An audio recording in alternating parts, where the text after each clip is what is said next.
Y continuamos de sumo interés en esta interesante noche porque tenemos como invitado a una autoridad en materia de lo que tiene que ver con la seguridad social, y el área de salud pues no puede quedar acéfala en términos de orientación de la comunidad en un momento como este, en el que la salud viene siendo la columna vertebral de la economía y de todos los aspectos de nuestra nación. Bienvenido a nuestro programa, Rafael González Victoria. Muchas gracias, Mencía, muchas gracias.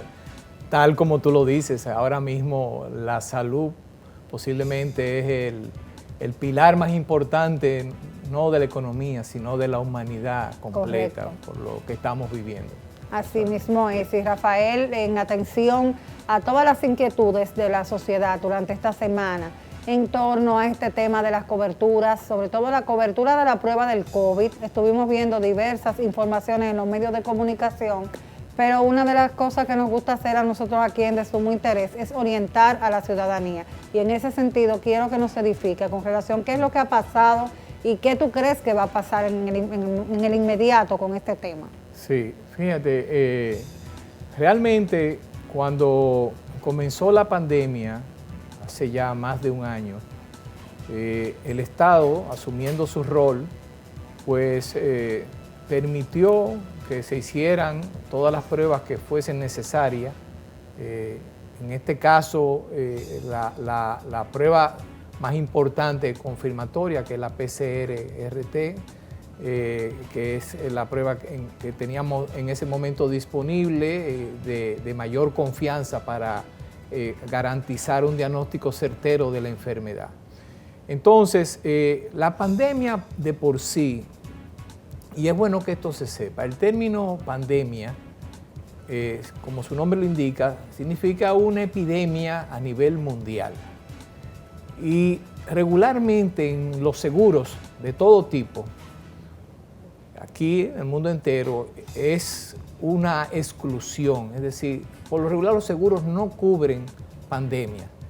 Se incluyen en los contratos como una exclusión, a pesar de que es algo que no se ve, porque imagínate, teníamos más de 100 años que no había una pandemia. La última pandemia fue la de la gripe española en el año 1918.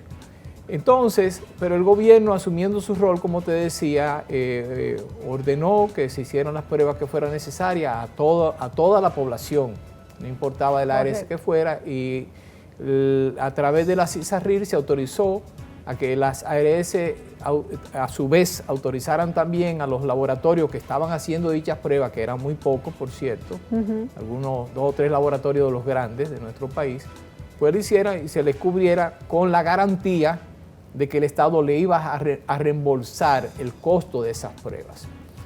En efecto, pues así se avanzó, pero cuando vinimos a ver en un momento dado, en unos meses, te puedo decir que habían miles de millones de pesos pendientes de reembolsarle a las ARS por esa cobertura. Fue un tema meramente económico, fue un tranque económico. Ya. Entonces, ¿qué ha sucedido? Ha pasado ya un año y pico, ya conocemos más del comportamiento del virus y de cómo manejar también las diferentes pruebas. Fíjate que ahora, por ejemplo, para viajar, los Estados Unidos te exigen una prueba de antígeno o una PCR. Entonces, valiéndose de esos protocolos, el Ministerio de Salud, y ojo con esto, porque todo esto nace de una disposición del Ministerio de Salud, que es el que traza las políticas de salud del Estado, es el órgano rector de las políticas de salud del Estado, emitió una resolución indicando cómo debería ser de ahora en adelante el manejo de esas pruebas frente a los pacientes o potenciales pacientes de COVID. Partiendo de esa resolución o de esa disposición del ministerio, entonces la CISARRIL, que es el organismo que regula y supervisa las entidades del sistema, emitió una resolución a su vez también. Con esta resolución, ¿qué se buscaba? que se busca? Controlar, controlar un poco la cantidad enorme de pruebas que se estaban haciendo, algunas realmente sin necesidad. Okay. ¿Por qué razón? Porque habían personas que se hacían una prueba hoy, daba negativo, pero quizás le dolía la cabeza dentro de 3 semanas, y sin consultar ni siquiera ningún médico. Entonces trataban, conseguían o una indicación de algún amigo para que se le hiciera la prueba PCR, y uno se encontraba a veces con pacientes normales, entre comillas, sin ningún tipo de síntomas ni nada, y que tampoco habían padecido ni siquiera la enfermedad, que tenían 3, 4, 5 pruebas hechas. Sí, sí, es normal, porque sí. la población entra en una especie de nerviosismo, de paranoia, y desde que siente cualquier síntoma, pues tiende, o estuvo cerca de alguien que tuvo COVID, pues siente ese temor. Pero ciertamente hay que regularlo, porque eso tiene un costo elevado. Exacto. No, como tú lo dices, todavía hay mucho nerviosismo, mucha tensión en la sociedad, porque el virus sigue latente. Entonces lo que se estableció fue un protocolo a seguir, que se ha hecho público. Sí. Es decir, el protocolo establece si usted tiene síntomas, si usted no tiene síntomas, qué prueba debe hacerse, primero una prueba de antígeno, si la prueba de antígeno da negativo, pero usted se mantiene con síntomas, entonces se le hace una prueba PCR, etc. Hay todo un protocolo, ¿verdad?, que indica el comportamiento a seguir dependiendo de la situación del paciente o del posible contagiado de COVID. Obviamente, ¿qué implica esto? Que esas pruebas rápidas, esas pruebas de antígeno, no están siendo cubiertas por las ARS. Sí, no. Ya, lo sé por experiencia propia. Exacto, sí. No están siendo cubiertas, entonces la tiene que pagar el paciente, el interesado.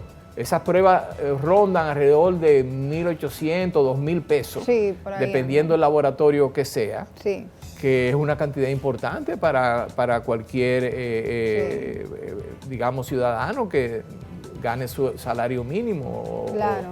Entonces, la queja ha sido del Colegio Médico como tal, que esto ha conllevado también la limitación en la realización de las pruebas PCR.